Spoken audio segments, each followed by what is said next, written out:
नमस्कार दोस्तों, मैं हूं आपका दोस्त और होस्ट और स्वागत करता हूं आपका आपके अपने YouTube चैनल पर। दोस्तों, अगर अभी तक आपने मेरे YouTube चैनल को सब्सक्राइब नहीं किया है तो प्लीज इसको सब्सक्राइब कीजिए और बेल आइकन को प्रेस कीजिए ताकि लेटेस्ट से लेटेस्ट इन्फॉर्मेशन आपको मिलती रहे। आज बात करेंगे हम इजराइल और फिलिस्तीन के बीच चल रहे इस युद्ध की और जानेंगे कि इसमें कितने लोग मारे गए और साथ साथ इसके इतिहास के बारे में भी हम बात करेंगे। तारीख थी 23 मई 2021। इजराइल और फिलिस्तीन के बीच पिछले 11 दिन से चल रहे संघर्ष में युद्ध विराम यानी कि सीज फायर की घोषणा कर दी गई दोनों पक्षों की सहमति से। और इसके बाद गाजा और इजराइल के कई स्थानों पर लोग जश्न मनाते नजर आए। युद्ध विराम के कुछ घंटों बाद जेरूसलम के अल अक्सा मस्जिद पर एक बार फिर से वायलेंस देखने को मिला फिलिस्तीनी और इजरायली सेना के बीच। आपको याद ही होगा कि इसी मस्जिद में इजराइल की कार्रवाई से नाराज होकर हमास ने 11 दिन पहले इजराइल पर रॉकेट बरसाए, जिसकी वजह से 240 फिलिस्तीनी मारे जा चुके हैं।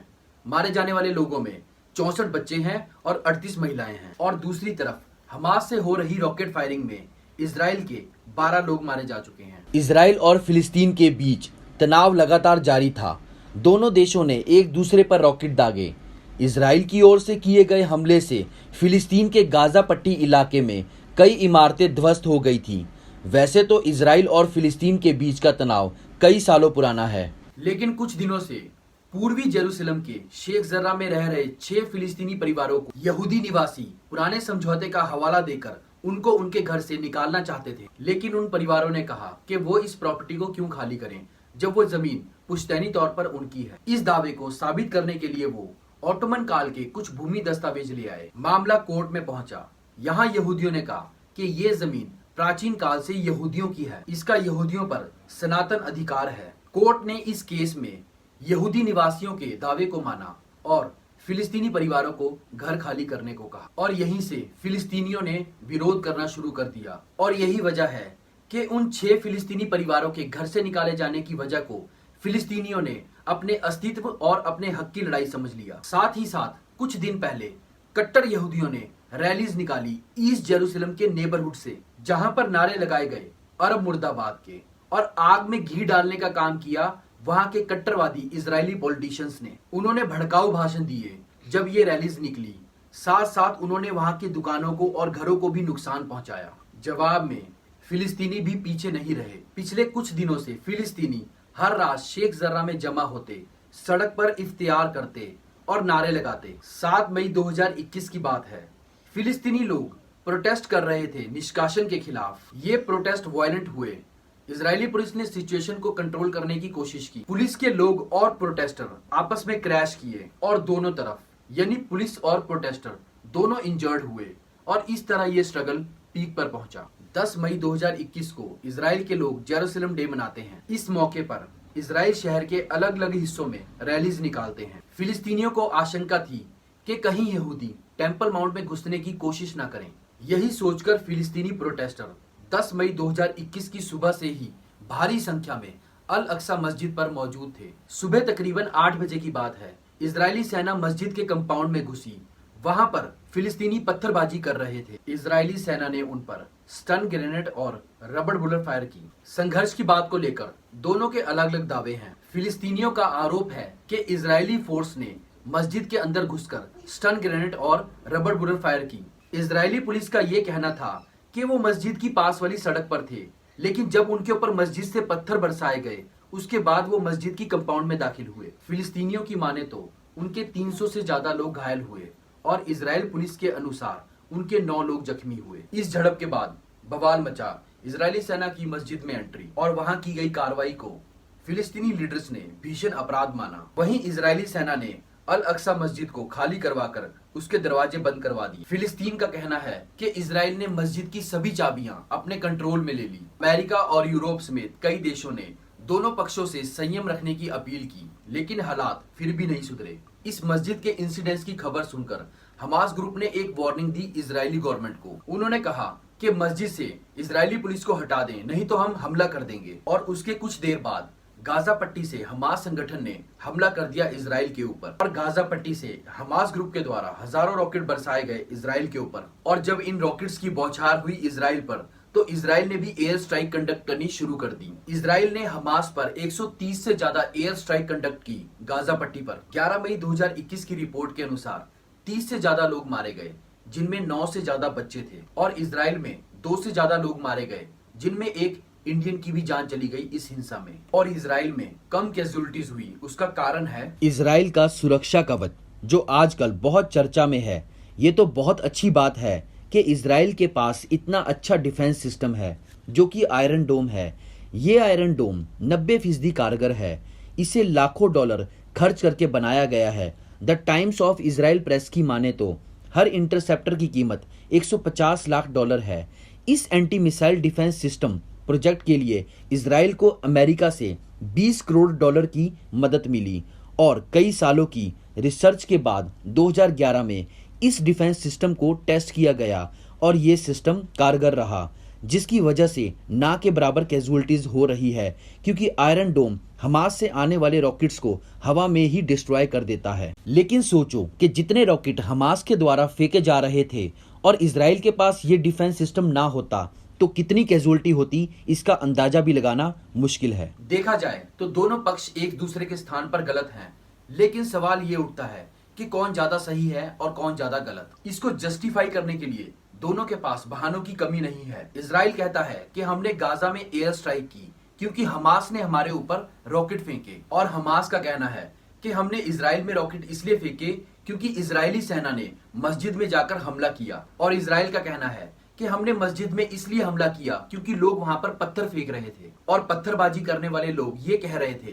कि हमने पत्थरबाजी इसलिए की क्योंकि हमें हमारे घरों से बाहर फेंका जा रहा था और हमारी जमीन पर कब्जा कर रहे थे। और इसराइल का कहना है कि हम जमीन पर कब्जा नहीं कर रहे थे, ये एक लीगल मैटर था जिसे कोर्ट में फाइनल किया गया था, और फिर बात इतिहास में चली जाती है, और दोनों इसी तरह एक दूसरे को ब्लेम करते रहते हैं। अब कौन सही है और कौन गलत, इसे जानने के लिए सबसे पहले आप इस मैप को समझिए।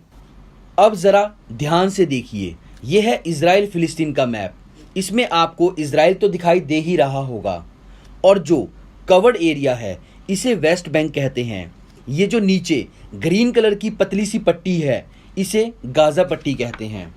अब ध्यान से समझिए कि ये जो ग्रीन लाइट कलर का एरिया है इसमें फिलिस्तीनी लोग रहते हैं, और जो डार्क ग्रीन कलर का एरिया है वहां पर फिलिस्तीनी सरकार का राज है। लेकिन जो वेस्ट बैंक के अंदर पिंक कलर का एरिया है वहां पर इजराइल का कंट्रोल है, और वहां पर कुछ इजरायली लोग भी रहते हैं। आप सोच कर देखिए, एक ऐसा देश जो 100 से ज्यादा टुकड़ों में है फिर भी एग्जिस्ट करता है, इसका अपना ही एक अलग इतिहास है। वो साल था 1993, जब इजराइल और फिलिस्तीन दोनों एक दूसरे के करीब आ गए थे एक पीसफुल सॉल्यूशन निकालने के लिए। लेकिन ऐसा क्या हुआ कि हालात और खराब हो गए इन दोनों के बीच, और आज युद्ध चल रहा है। इसके लिए हमें इसके इतिहास को जानना होगा, और हम अब इसको डिटेल में जानेंगे कि कैसे इजराइल का जन्म हुआ और कैसे शुरुआत हुई इजराइल और फिलिस्तीन के बीच विवाद की। शुरुआत होती है हजारों साल पहले। यहूदियों के खिलाफ हो रहे अत्याचार बहुत पुराने हैं। उस समय यहूदियों के बारे में बहुत झूठी अफवाहें फैलाई जाती थी। कहा जाता था कि किस तरह से यहूदी क्रिश्चियन बच्चों का खून पी जाते हैं और उन्हें इस्तेमाल करते हैं धार्मिक अनुष्ठानों के लिए। इन्हीं अफवाहों से क्रिश्चियंस के मन में यहूदियों के प्रति बहुत नफरत थी। पिछले हजारों सालों में जितनी नफरत यहूदियों को सहन करनी पड़ी है उतनी शायद ही किसी और रिलीजन के लोगों को सहन करनी पड़ी हो। ये जो नफरत थी यहूदियों के खिलाफ, ये धीरे धीरे जातीयता के आधार पर भी इन्हें सहन करनी पड़ी। यही सब कारण थे जिसके कारण यहूदियों के अंदर एक ऐसी भावना जागने लगी कि कोई भी देश हमें अपना नहीं मानता, और फिर इन्होंने सोचा कि अगर हमें सुकून से रहना है तो हमें अपना एक अलग देश बनाना होगा, हमें एक यहूदी कंट्री बनानी होगी। 1881 ये वो समय था जब पहली बार यहूदियों का लार्ज स्केल माइग्रेशन देखने को मिला फिलिस्तीन के एरियाज में। यहूदियों ने जाकर फिलिस्तीन के एरियाज में परमानेंट सेटलमेंट्स बनाई और वहां जाकर रहने लगे। अब सवाल ये है कि फिलिस्तीन का एरिया ही क्यों चुना यहूदियों ने? क्योंकि जेरूसलम यहूदियों के लिए एक होली एरिया है। याद रखिए, उस समय ना कोई इजराइल था, ना गाजा, और ना ही वेस्ट बैंक था। ये सारा एरिया फिलिस्तीन था, और ये ऑटोमन एम्पायर के अंडर आता था, और इसके अंदर क्रिश्चियन, यहूदी और मुस्लिम एक दूसरे के साथ लगभग पीसफुली रहते थे। 1915 का वो समय जब प्रथम विश्व युद्ध चल रहा था। ब्रिटिश, फ्रेंच और अरब रेवोल्यूशनरी ऑटोमन एम्पायर के खिलाफ लड़ रहे थे। इस जंग में ऑटोमन एम्पायर की हार हुई और फिलिस्तीन को ब्रिटिश ने अपने अंडर ले लिया। 1918 से लेकर 1948 तक फिलिस्तीन का पूरा एरिया ब्रिटिश के अंडर रहता है। फिर इस समय जर्मनी में हिटलर को पॉलिटिकल पावर मिलती है और यहूदियों को लाखों की संख्या में मारा जाता है। बचे हुए यहूदी अपनी जान बचाकर अलग अलग देशों में भाग जाते हैं। कुछ यहूदियों को अमेरिका में रिफ्यूज मिल जाता है और कुछ यहूदी फिलिस्तीन की ओर जाते हैं। ब्रिटिश पहले उन्हें अंदर आने देता है और फिर बाद में उन्हें रोकता है फिलिस्तीन में आने से। और इस तरह से इजरायली नेशनलिस्ट मूवमेंट की शुरुआत होती है फिलिस्तीन में और 1940 के आते आते साथ ही फिलिस्तीनी नेशनलिस्ट मूवमेंट की भी शुरुआत हो जाती है और फिलिस्तीन के लोग भी अपने एक अलग देश की मांग करते हैं। 1948 ये वो समय था जब ब्रिटिश राज खत्म हो जाता है फिलिस्तीन से। फिर फिलिस्तीन और इजराइल दोनों के पार्टीशन की जिम्मेदारी दी जाती है यूनाइटेड नेशन को। फिर उनका एक पार्टीशन प्लान बनता है कि कितना एरिया फिलिस्तीन कंट्री में यहूदी कंट्री बनाने को दिया जाए और कितना एरिया फिलिस्तीन बनाने के लिए दिया जाएगा। 1947 में ये पार्टीशन प्लान रिलीज किया जाता है। यूनाइटेड नेशन अप्रोक्सीमेटली 55% एरिया यहूदियों के लिए रखता है और लगभग 45% एरिया अरब फिलिस्तीनियों के लिए रखता है।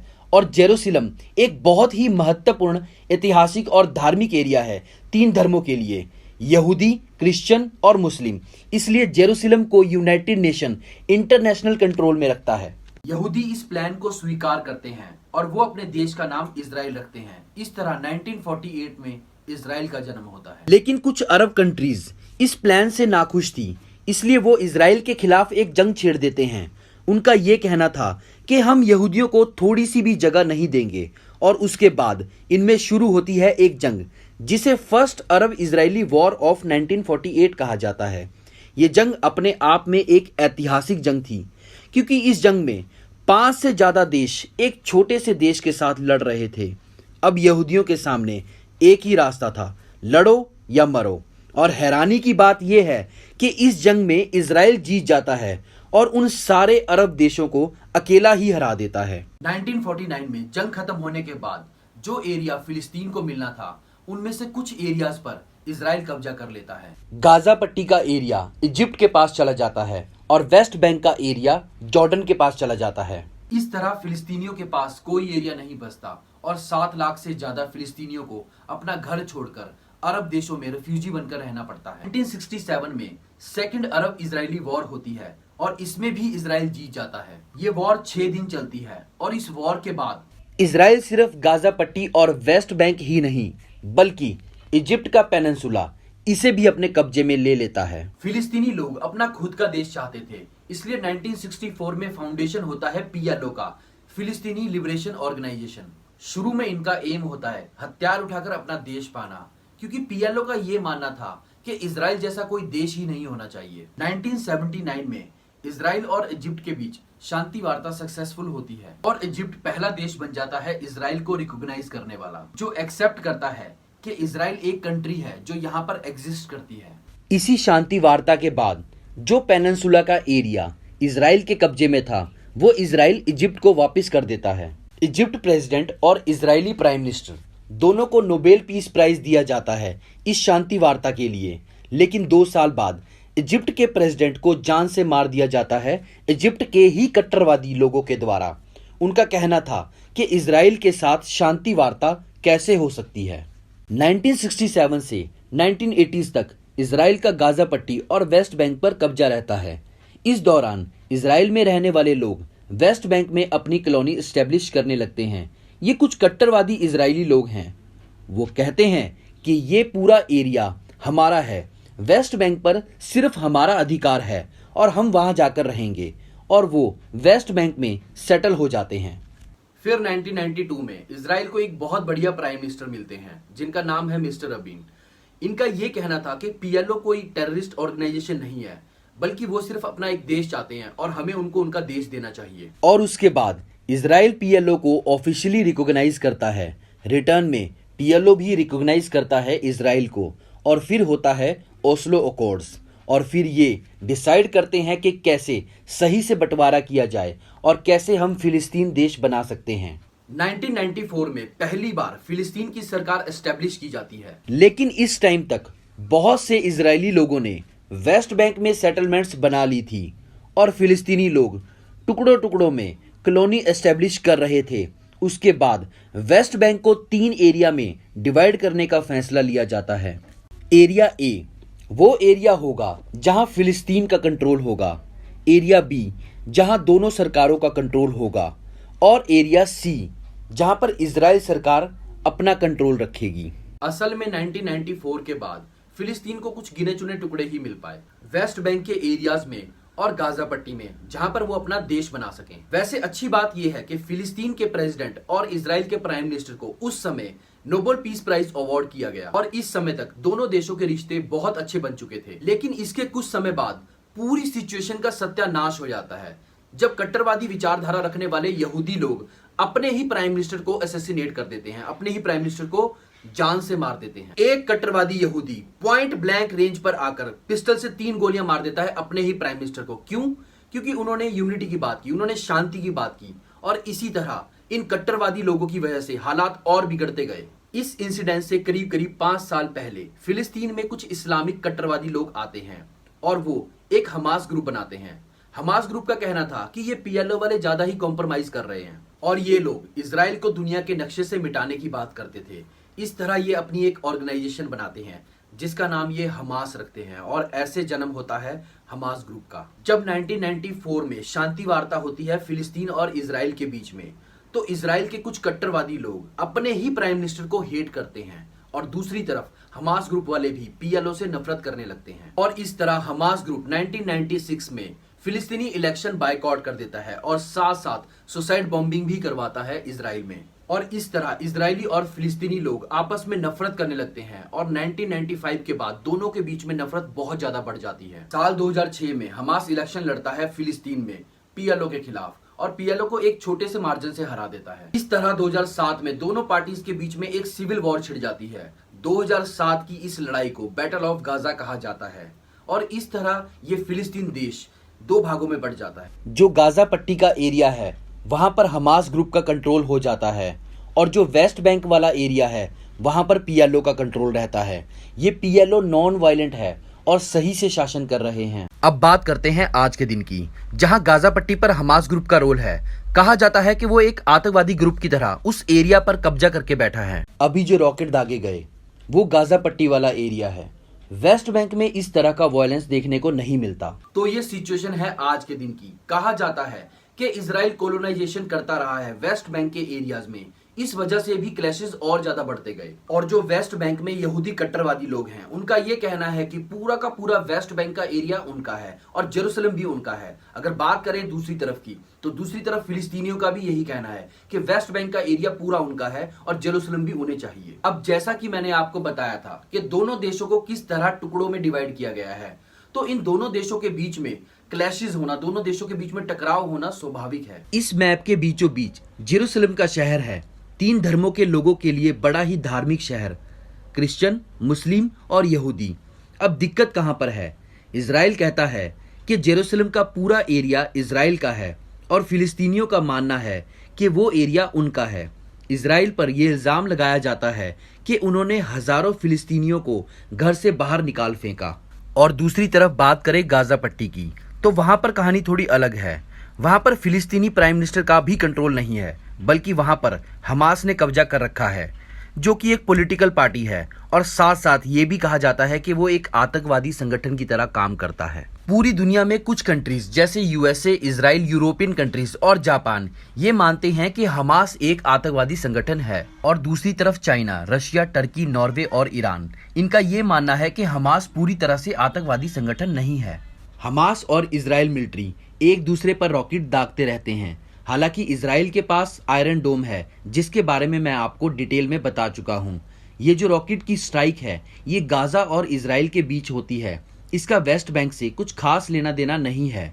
वहां से कोई रॉकेट नहीं फेंके जाते क्योंकि बीच में इजरायली भी रहते हैं। लेकिन गाजा में ऐसा नहीं है। गाजा और इजराइल का बॉर्डर एकदम क्लियर है। आपने इसके बैकग्राउंड को तो समझ ही लिया। अब हम बात करेंगे करंट सिचुएशन की कि इंटरनेशनल ऑब्जर्वर का इसके बारे में क्या कहना है। यूरोपियन कमीशन का कहना है कि इजराइल जो निष्कासन करवा रहा है वो मानवीय आधार पर गैर कानूनी है। इससे ग्राउंड में टेंशन बढ़ती है।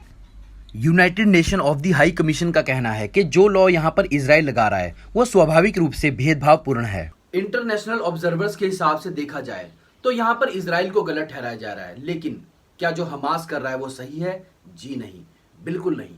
क्योंकि हमास के द्वारा जो रॉकेट फेंके जा रहे हैं वो उन एरियाज को भी टारगेट कर रहे हैं जहां पर आम लोग रहते हैं, जिनका इस जंग से कुछ लेना देना नहीं है। असल में समस्या ये है कि इजराइल और फिलिस्तीन में रह रहे कुछ कट्टरवादी लोग, उन्हें यहाँ पर इंसान नजर ही नहीं आ रहे हैं। दोनों देशों के मन में इतनी नफरत घोली गई है वहां के कुछ पॉलिटिकल लीडर्स के द्वारा, वहां के कुछ कट्टरवादी लोगों के द्वारा, मानो कि एक दूसरे की जान ले लेंगे, एक दूसरे के जानी दुश्मन बने बैठे हैं। यहाँ पर समझने वाली बात यह है कि सभी फिलिस्तीनी लोग जो हैं हमास को सपोर्ट नहीं करते हैं, और दूसरी तरफ इजराइल की जो गवर्नमेंट कर रही है उसको भी इजराइल के कुछ लोग जो हैं वो सपोर्ट नहीं करते हैं। पास्ट में ऐसे इजरायली पॉलिटिशियंस भी आए जिन्होंने शांति बनाए रखने की कोशिश की, लेकिन उनको असैसिनेट कर दिया गया एक कट्टरवादी यहूदी के द्वारा। दोनों तरफ कट्टरवादी लोगों की संख्या बहुत ज्यादा है। कुल मिलाकर देखा जाए इस प्रक्रिया में तो सिवाय निराशा के कुछ भी नजर नहीं आता। दोनों पक्षों के बीच में पिछले 10 सालों से शांति वार्ता ठप है। फिलिस्तीन लीडरशिप आपस में बटी हुई है, बल्कि लीडरशिप ही नहीं, हमास और पीएलओ के बीच भी एक दरार है। ऊपर से हमास जब ऐसी हिंसा करता है तो आम फिलिस्तीनी का पक्ष कमजोर पड़ जाता है। इस वजह से पूरे के पूरे देश को आतंकवादी घोषित कर देना और ये कहना कि जितने भी फिलिस्तीनी लोग हैं सबके सब आतंकवादी हैं, या फिर जितने भी इजरायली लोग हैं वो सबके सब आतंकवादी है, ये कहना गलत है। क्योंकि इससे सिर्फ हिंसा बढ़ती है, ना कि कम होती है। जब हमास और इजराइल के बीच में युद्ध चल रहा था तो नफरत को बढ़ावा देने वाली एक तस्वीर बहुत ज्यादा वायरल हो रही थी, जिसे दिखाकर ये दावा किया जा रहा था कि इजराइल ने अल अक्सा मस्जिद को तोड़ दिया है। ऐसे कई दावे फेसबुक और ट्विटर पर देखने को मिले जिन्हें खूब वायरल किया जा रहा था। जब पता किया गया तब सच सामने आया कि वायरल की गई तस्वीर गाजा पट्टी में साल 2014 में इजराइल के द्वारा किए गए हमले की तस्वीर है। ये बात है 29 जुलाई 2014 की। फिलिस्तीनी ग्रुप हमास और इजराइल, इन दोनों के बीच उस समय भी तनाव चरम सीमा पर था। ये तस्वीर European press the wall street journal की रिपोर्ट में छपी थी, जिसमें बताया गया इजराइल ने गाजा पट्टी के एक लौते पावर प्लांट को निशाना बनाया था। गाजा की हेल्थ मिनिस्ट्री के मुताबिक 8 जुलाई से 29 जुलाई 2014 के बीच हुए इन हमलों में 1200 फिलिस्तीनियों की जान चली गई थी, और वहीं इजराइल के 53 सैनिक और 3 नागरिकों की जान चली गई थी। दोस्तों, मेरा ये मानना है कि वायलेंस के रिस्पॉन्स में वायलेंस और उसके रिस्पॉन्स में और वायलेंस, इससे कभी सिचुएशन सुधरती नहीं है, बल्कि वायलेंस और ज्यादा बढ़ता है। जैसा कि गांधी जी ने कहा था, an eye for an eye makes the whole world इज ब्लाइंड। दोस्तों, अगर आपको ये वीडियो अच्छा लगा, इन्फॉर्मेटिव लगा, तो प्लीज इसको शेयर कीजिए, लाइक कीजिए, कमेंट कीजिए, और अगर अभी तक आपने मेरे चैनल को सब्सक्राइब नहीं किया है तो प्लीज इसको सब्सक्राइब कीजिए और बेल आइकन को प्रेस कीजिए ताकि लेटेस्ट से लेटेस्ट इन्फॉर्मेशन आपको मिलती रहे। धन्यवाद।